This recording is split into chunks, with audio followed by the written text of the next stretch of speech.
We're learning in this week's Dvar Malchut about how powerful a Jew is.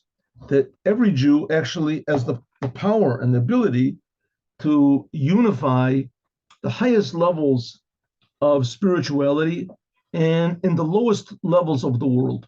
In fact, not even spirituality, to reveal the essence of God in this world. Every Jew has the ability. And the reason for it is because that's what happened when God chose the Jews. What happened when God chose the Jews? He revealed himself, the essence of God, to all the people, took them out of Egypt, split the sea, at Mount Sinai especially. At Mount Sinai, God revealed in a permanent way and gave everybody the Torah. So the Torah has in it not just laws and not just the Jewish, the framework of Judaism, but it has godliness in it. It has godliness in the Torah. And every time a person learns the Torah, is that links the highest of the highs to the lowest of the lows. But it's not automatic. A Jew has to reveal in his soul. His soul is alive, and a Jew has to reveal in his soul this responsibility and the ability that he has to unify the highest worlds with the lowest worlds. Now you can ask, so what? Big deal. You don't want to know. Who cares about uniting upper worlds and lower worlds? Just let's, take care of this world, and that's good enough. What are we thinking about? Your high head, you're up and flying up with the birds or something. What's going on? He says no.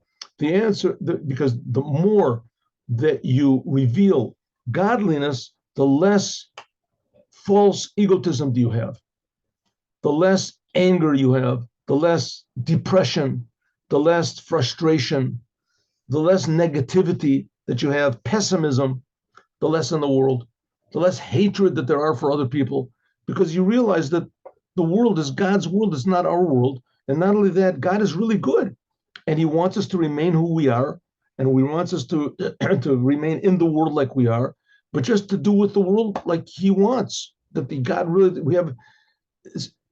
Simply put, we have no idea how important and precious this physical world is to God. And every detail in the world, and every person in the world, how important and precious and valuable and unique and dynamic, and that every second is different and every person is different, etc. But it's our job to reveal that through the Torah. How do you do that? How are you supposed to do that? So it says that's really the purpose of Adam. Remember, we learned that we have all these opposites. To unite all these opposites, Yesh Lo, see if we can add on. We did this last time, but we'll do it here. Yesh Lo, see if we can add on. Shechibur beis katzavos, that joining these two opposites together. Let me get my pointer over here. Yeah. The joining these two opposites together, the highest of the high and the lowest of the low. In other words, revealing even the lowest thing in the world has a purpose and a meaning, and that God is creating it for the harmony of the whole entire world. Everything, this is Bakal, Parsha is found in every Torah portion in itself, especially these two portions, Bahar and Bechukotai. Remember we said Bahar means very high, like a big mountain. Here we go. And when Bechukotai means carved out, that's next week's Torah portion. Sometimes they're read together. Bechukotai means carved out, very, very low. But also we can see in each one itself. Bahar, Sinai, also has these two opposites of the highest of the high and the lowest of the low. Mount Sinai, Bahar Sinai. Sinai is the numerical value of a ladder, Ladder, right? A sulam. The ladder, what does a ladder do? It joins the highest with the lowest in two ways of going. Either you can go from that's talking about that also in Bechukotai. It says in Bechukotai, it also talks about two different types of going from below to above and from above to below. That's what a ladder does. And that's what every Jew is supposed to do. That's, by the way, Jacob's ladder. This is the ladder of prayer. It goes from the highest of the highest to the lowest of the lows, and it goes from the lowest of the lows, the highest of the highest. The lowest person possible with one prayer can shoot himself to the highest of highest places. And also with one prayer, you can bring down the biggest blessings, right? Somebody is sick and the doctor says he has got a chance, and you pray and miracles happen. So it comes from the lowest, that's the sulam, that's the ladder of prayer. Also in Parshas Bechukotai, it also talks about these two different types of movement from below to above and from above to below. It says, "V'halachti b'tochachem." God said, "I will go." Hitalachti, right? Hitalachti means many goings. Doesn't say v'halachti b'tochem. Hitalachti. God said, "I will go" means two types of going, from above to below. That's the Torah, that God came from above to below, and from below to above. That's prayer. It says the ladder. That's prayer. Kamugash. This is stressed also in how Moses went up on Mount Sinai, and also how God came down and gave the Torah. Moses came down and brought the Torah to the Jews. And also the necessary of prayer for the Jewish people, that includes in it also these two goings from above to below, and above and below to above, right? Going up and coming down. Drawing down from above to below, that's Torah.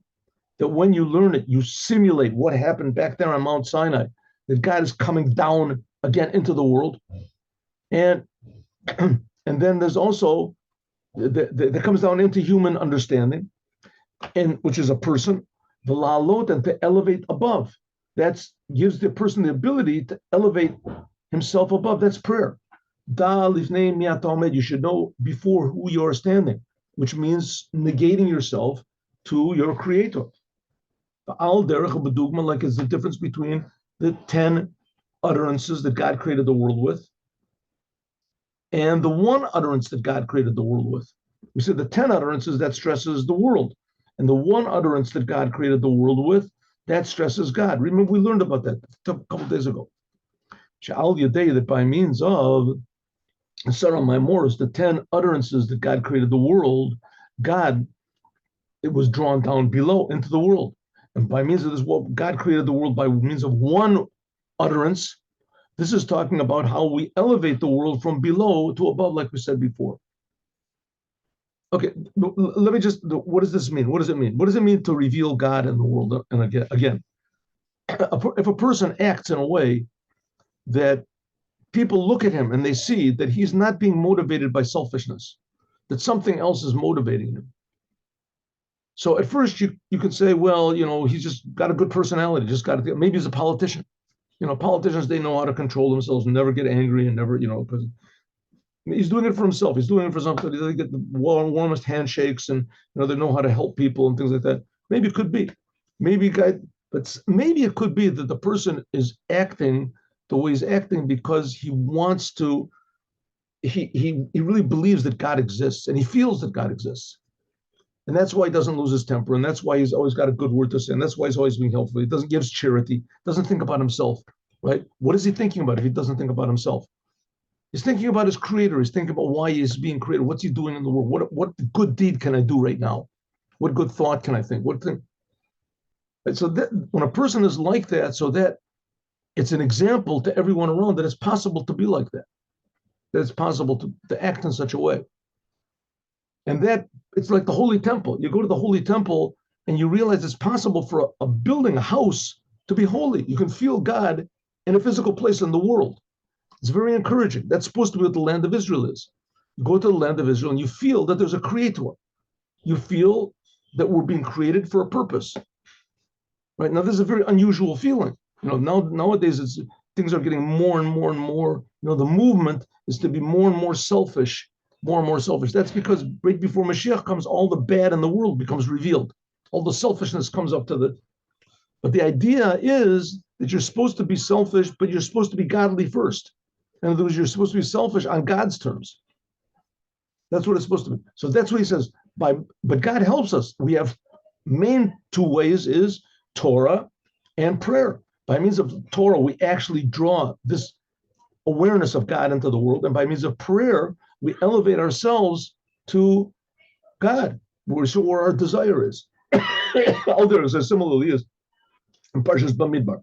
Parshas Bamidbar that we begin to read on this Shabbat Mavorchim Chodesh Sivan, 2 weeks, in 2 more weeks. That the kula, that the whole thing begins from the end, is Shabbat Lifnei Atzeret. This is the Shabbat before the holiday of Shavuot. Well, let me have a check over here. Let's see what's going on. Right. Okay. So this Shabbat is Bahar, and next Shabbat is Bechukotai. And Bechukotai, that will be, 1 second, let's get this straight. Shabbat Mvorchin. Yep. It'll be Shabbat Mvorchin, and that is Shabbat Mvorchin. So it's not like the Rebbe said. The year the Rebbe said, they read Bahar Bechukotai together, and it came out that next week they read Bamidbar. But we don't do it that way. We read Bahar this week, Bechukotai next week. Next week we bless the month. That's the last Shabbat of the month of Iyar. And then afterwards we read Bamidbar. But however it is, Bamidbar is read before Shavuot, right before Shavuot, right? 3-4 days before Shavuot. Bamidbar is read next week, and Shavuot in 2 weeks. And Shavuot is on Wednesday night. So Shavuot is Wednesday night, not next Wednesday, but the Wednesday after. Here we go. Okay, so it says, this is, 1 minute. 1 minute. There we go. Oh, good. Similar to Parshat Bamidbar. Parshat Bamidbar, they always read that on right before Sivan, not on Shabbat. Okay. The Kulam, oh yes, that's right, good. We read it, I'm sorry, that's right. Next week we read Parshat Bamidbar on Mincha of Shabbat. Mincha of Shabbat, right before Shavuot, the holiday of Shavuot. Good. What's Bamidbar? Bamidbar in English is called numbers. In Hebrew, it's also called numbers. It's called Sefer Pekudim. Sometimes it's called Pekudim. It's called numbers. But the common name for it is Bamidbar. It's the beginning of the first of words in the Torah portion of Bamidbar is Bamidbar in the desert. What is it talking about? Midbar, the word Midbar means desert, right? But the word Midbar also is a term for human beings. What's going on? My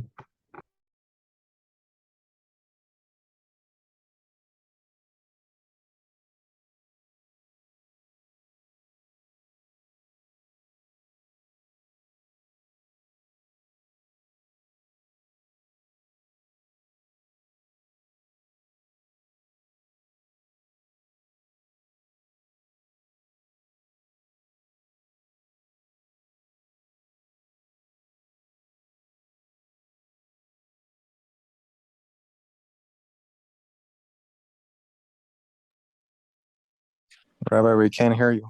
I can't hear you. Yeah, I'm sure you know.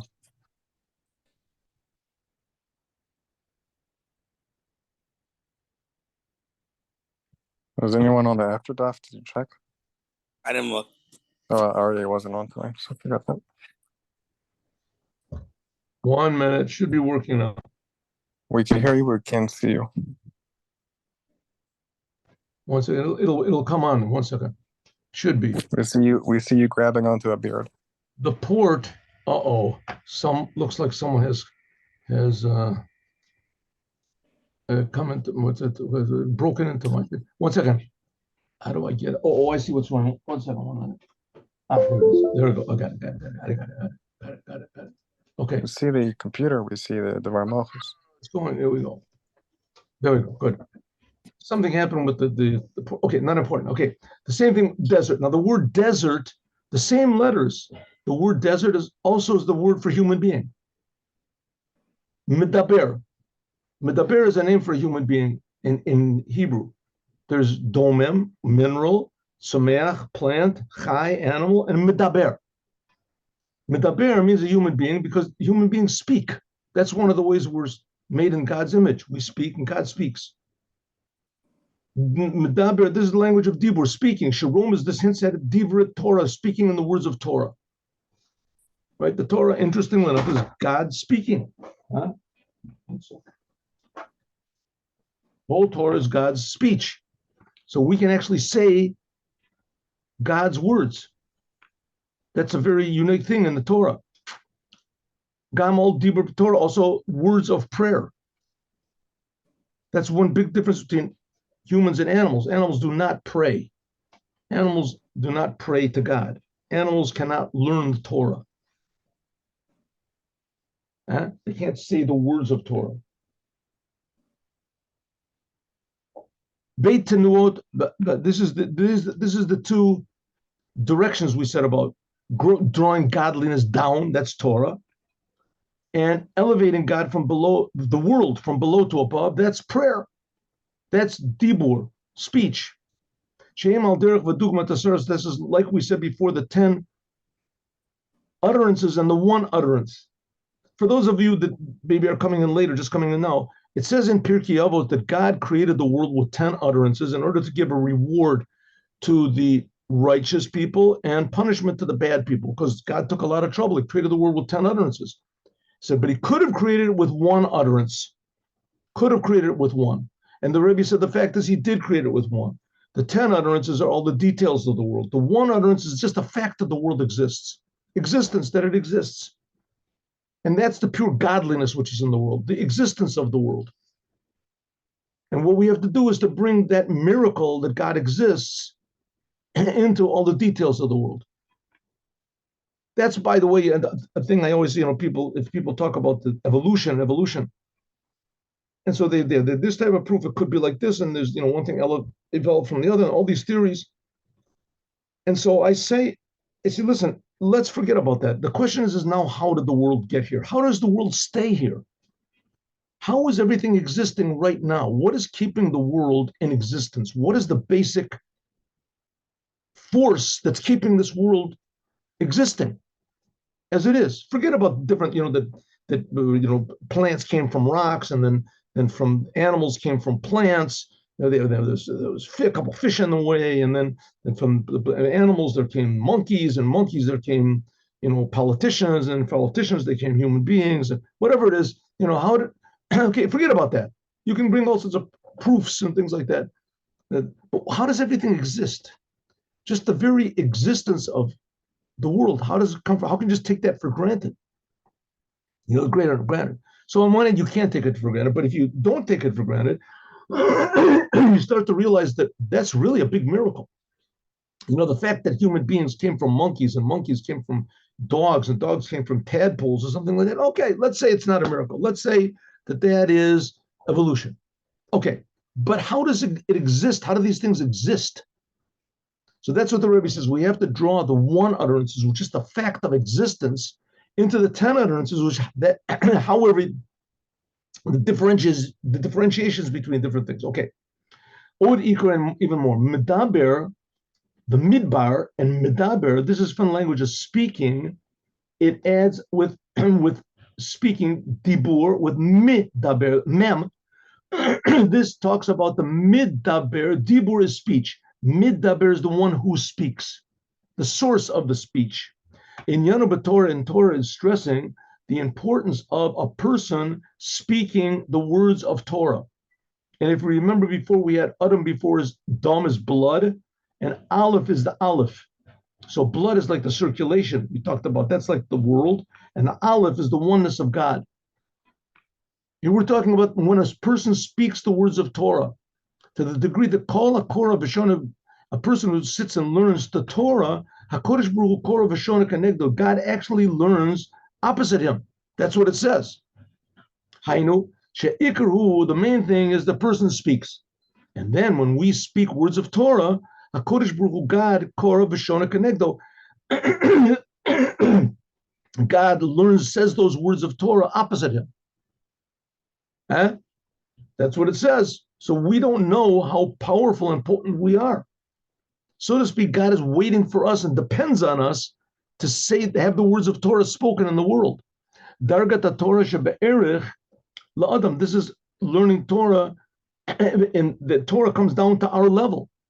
That's midaber, speaking. Men charuka mi daber, with a charuka. Mi daber shadibor hu me'elav, that it sort of speaks on its own. Midaber, that the word is coming on its own. In other words, God answers to what we say. This is, so to speak, automatically. Kolomar, She'en bazu bechinas dibur b'finei atzmo. It's not speaking on its own.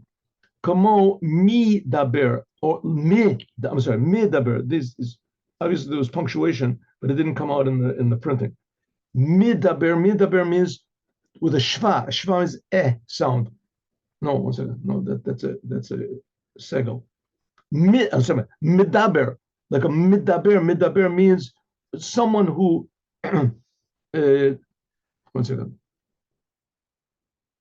That the speech is separate and the speaker is separate. Rad bechinas shekavar nidaber. The words of God are already there, but when we speak, they become revealed opposite. Dibur hu bechinas bittul ledvar Hashem hamidaber bo. That the words of God are already there in the Torah, but when I speak those words and surrender myself to those words, and I'm saying the words of God like a pianist surrenders himself to the music. And after he does what he does, then the music comes out. But it's simultaneously. The words are already there, just like a pianist plays the music. The music is already there. But when he plays it, it comes out. The same thing when we speak, the words are already there. And the godless, but when we speak, it comes out. Kamo dibur tefillah. It's something like in prayer that we start and we say, well, how do we start our Shemona Esrei prayer, the 18th prayer? Hashem, open my lips and my mouth will say your words. We're praying to God that the prayers will be, so to speak, automatically. It's not me praying. It's a Jew that's expressing the necessities of the world. It's almost automatic. I'm doing what I'm supposed to do. Tefillah arichta. It's that the beginning. This when we start praying, we say, God, open my lips and my mouth will say your praise. It's not part of the praises. It's not part of the prayer. It seems to be an interruption between the blessing that you made, Goal Yisrael, and the thing when you, for instance, you make a blessing, you're supposed to do the thing you blessed on immediately. If you make a blessing on an apple, you have to eat the apple immediately. You're not supposed to talk to somebody or whatever. And here we're making a blessing before we say the Shemona Esrei prayer, Goal Yisrael. And then we say, God, open my mouth and say your words. That's interruption. He says, no, that's tefillah arichta. It's part of the prayer. Similarly in Torah, that the learning, when you learn the Torah, it's ultimately an ultimate surrender to God. I mean, you have to remember we're being created by God. So really all of our existence is what God, if we're doing what God wants us to do, then it's just totally surrendered to God. Again, I use the example of music, right? The music is already there. You surrender yourself to the music. You want the beauty and so that's what's called surrender. You're surrendering yourself. This is Tan Lashoni Imrotecha, like King David said, let my tongue speak your words. Kaona Achere Akora, like a person that answers after someone that calls. Dargat Torah Shalamaylam Yadam, this is above the Torah. So God is saying the words right now. And when we say the words, God answers after us. So who's speaking first? So the answer is everybody's speaking first. So who's speaking last? Everybody's speaking last. And it's one unit. Chiburam together, al yedei darga shalamayla, and what joins them together? What joins the Torah that was before I spoke, and me speaking, and the Torah after I spoke? What joins them? It must be a third aspect which is higher than both of them. This is what's called midaber lelyona. What joins them together? I'm sorry, midbar lamalius. A desert joins us together. What's desert? There's something good about the desert. And that's what we're going to talk about now. That, if you remember, that was the whole topic of this whole essay, the speech of the Rebbe. What's so important about the desert? Remember, that's how we began the whole thing. Why does it stress the Torah was given in the desert, and we read the Parsha Bar Midbar before the Torah is given to the desert. The desert. The main thing of the Torah is not the desert. The main thing of the Torah is on Mount Sinai we received it, or we received it from God, or even from Moses. Why is such an important in the desert, right? So it says the desert is a place where no man sits. Desert, the source of it is a very high level, an essence of God. It's a place where no man lives. Lamaila, totally above any aspect of man, above the sphirot, above the God making the tzimtzum, the essence of God, so to speak. That's midbar. Shemitzad bechinazu, that from this level everything can be joined together. There's no right and left, no up and down. There it says over there that that Yaakov and Esav are brothers, and nevertheless God loves Esav. God loves God loves Yaakov. Says Yaakov. Why does he love Yaakov? That's the way he does. It's above all opposites. It contains all opposites, and it's above all opposites. Shemaimer Echad, same as here. The highest of the high, the lowest of the low, the Torah coming into the world. We say words of Torah, we affect God. God affects us. How can this be? Because there's a level which is above all of them, and this is really encompassing and embracing us. This is the one word, that's what we said that God created the world with, the oneness of God. The oneness of God enables God to answer us it's a lower aspect of God. Even this aspect of the Torah, which is above man, before we speak. Nevertheless, when we say the words of Torah, we're just saying the words of God. So God spoke first. But this will be drawn down and it will be brought into the existence of the physical world by means of learning the Torah in a way of understanding. Until we actually can add on in the Torah. Right? The rabbis added power and new ideas, awareness in the Torah. It says the whole Torah was given to Moses, even what all the rabbis are going to say in the future. But nevertheless, when the rabbis bring it out, it's a big novelty. Anyone who reads the Torah, that God reads opposite him. That a person, when he learns in Torah, understands new deep ideas in the Torah. That's what the whole Talmud is. And God repeats afterwards and says this new revelation that the person revealed in the Torah by means of it, God is impressed by it, so to speak. Huh? In other words, God is more human than we think. God is not limited to being unlimited.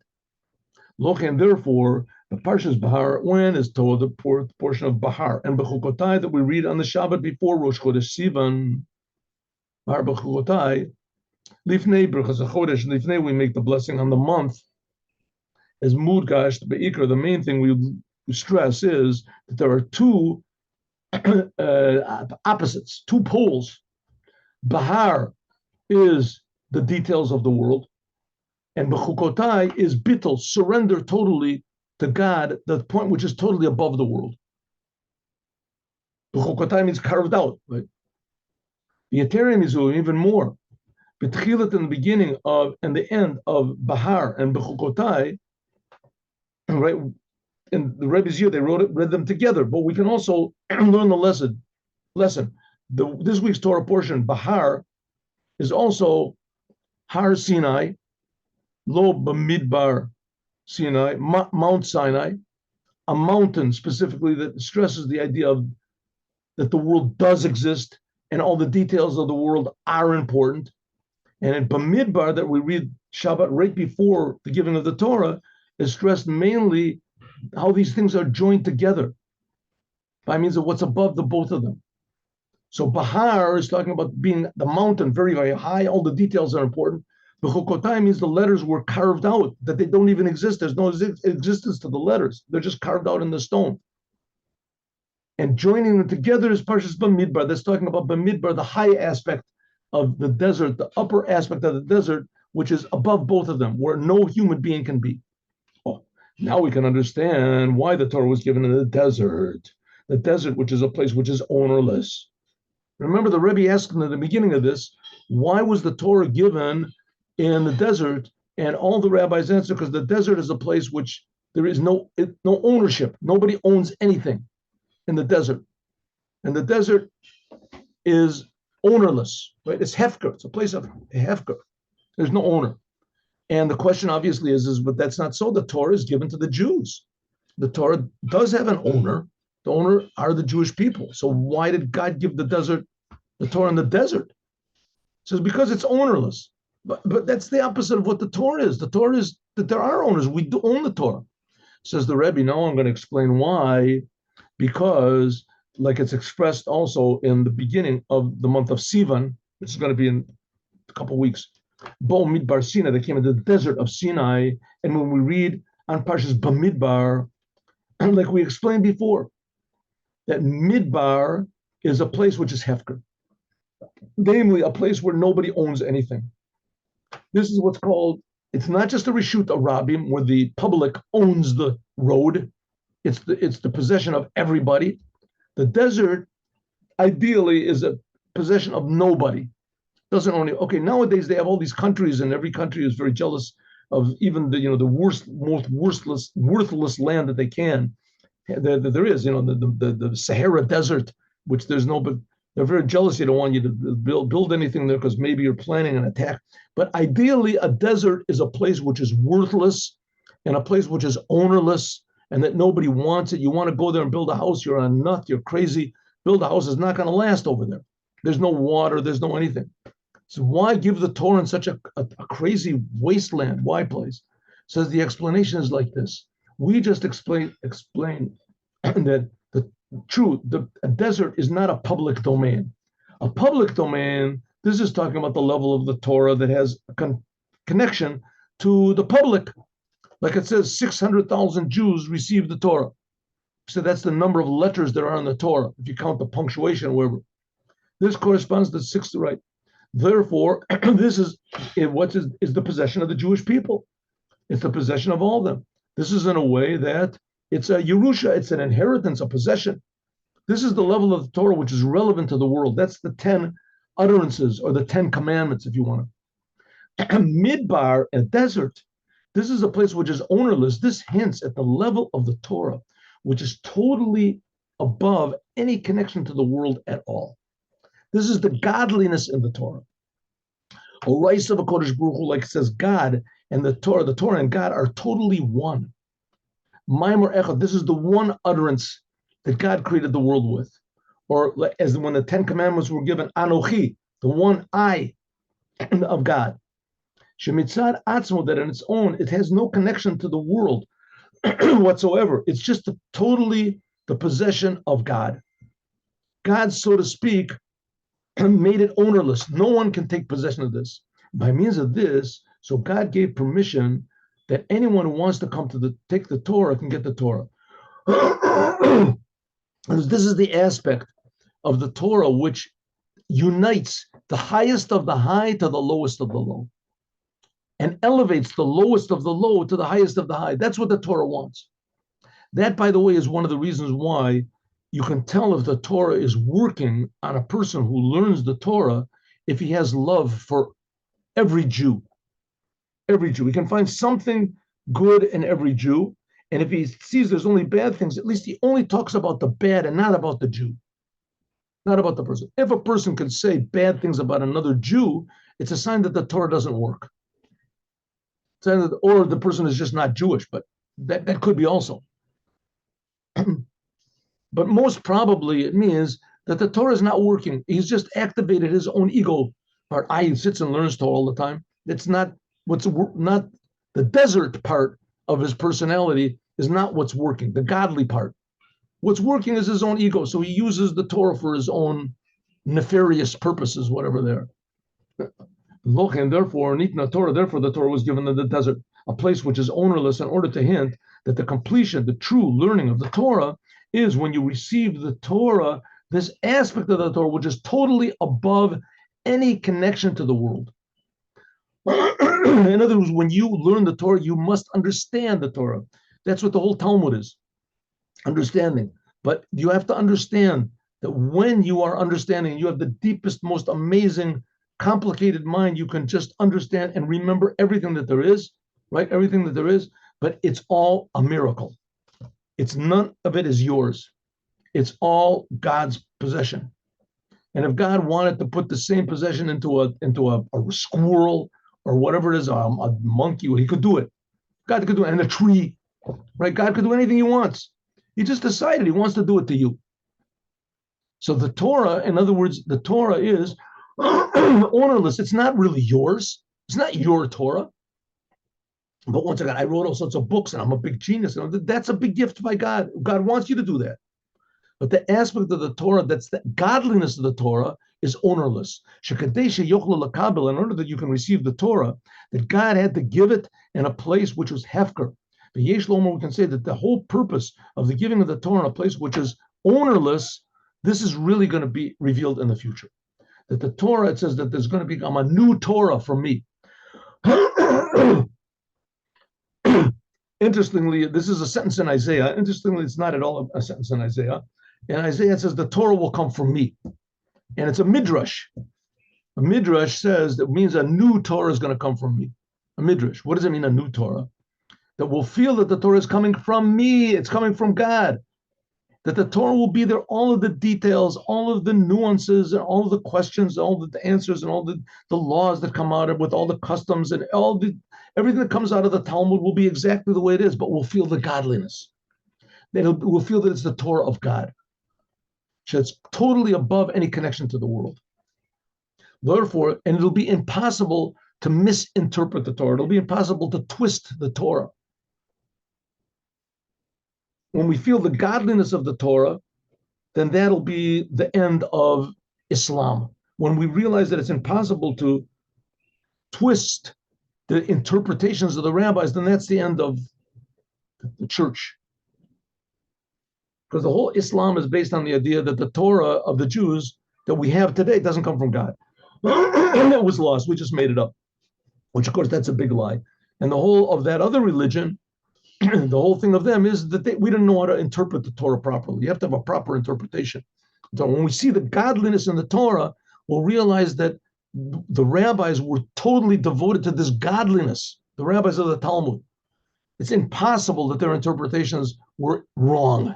That's why they're written down in the Talmud, because they're all right.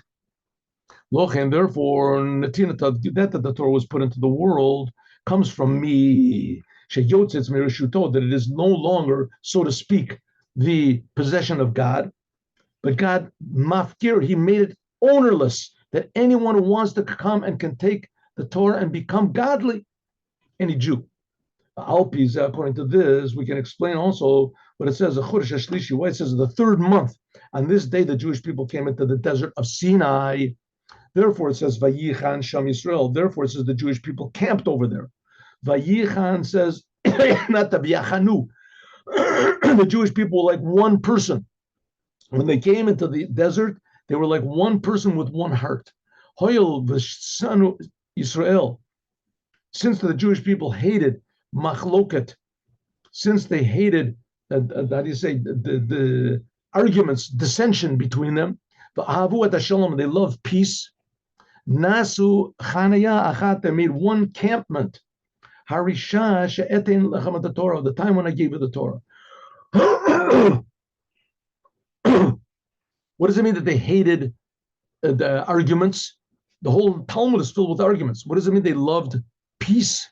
What does it mean they loved peace? If so, why did they argue in the Talmud? They didn't know this. So the answer is peace is not that everybody is quiet and everybody just says nothing. Right? Peace means that everybody has their own opinions and everybody honors the opinion of the other person. And then you can have arguments. Why do you say like that? But everybody realizes that the opinion of the other person comes from God. And my opinion also comes from God. And God wants us to have different opinions. And God wants us to discuss, right? So that we can come to some sort of a conclusion. Or maybe we can't come to a conclusion. I just have to honor you and you honor me. That's what it means that they loved peace. Therefore, when they camped all together. Everybody appreciated everybody else.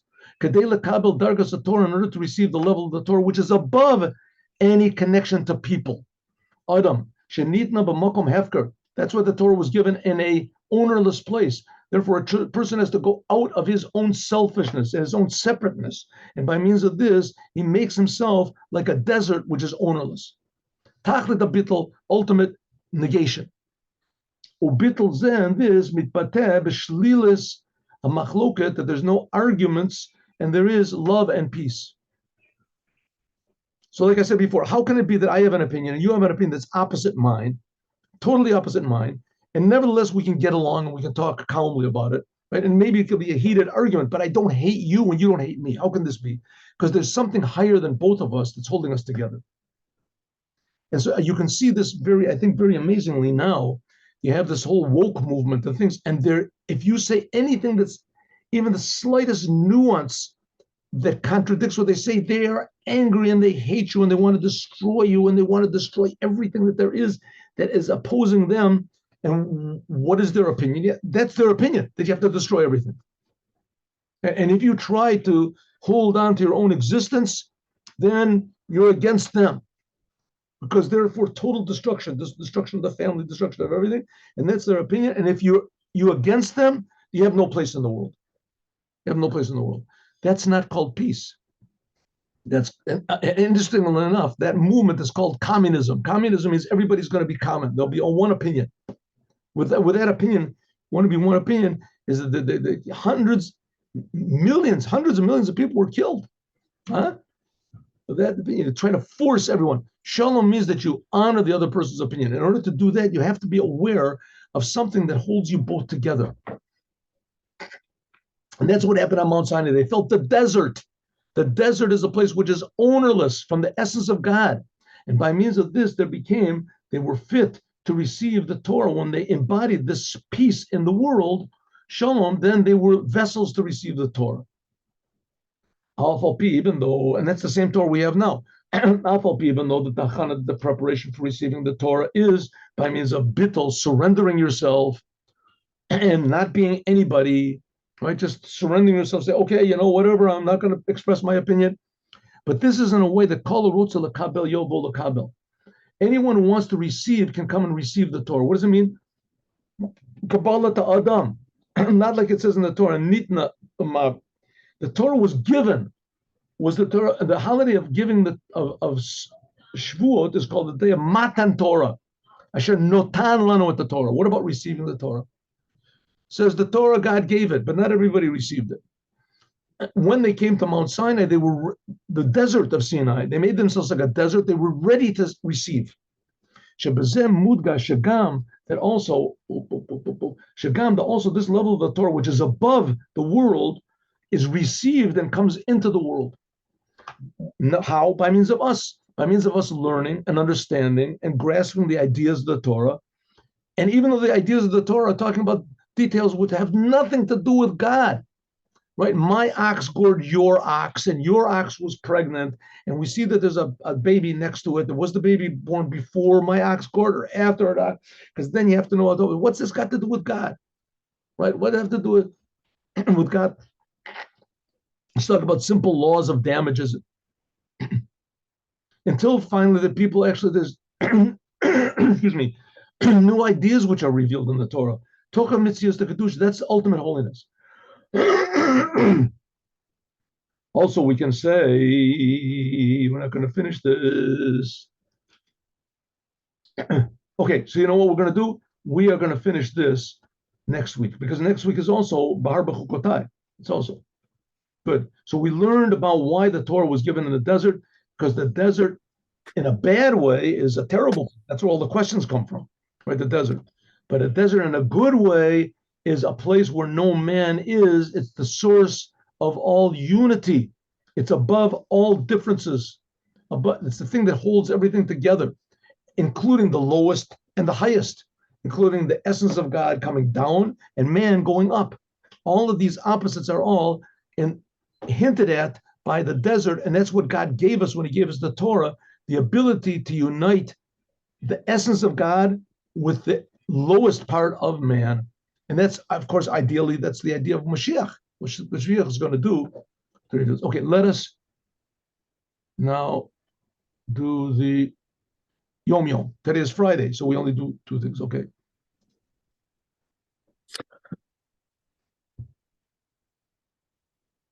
Let the thing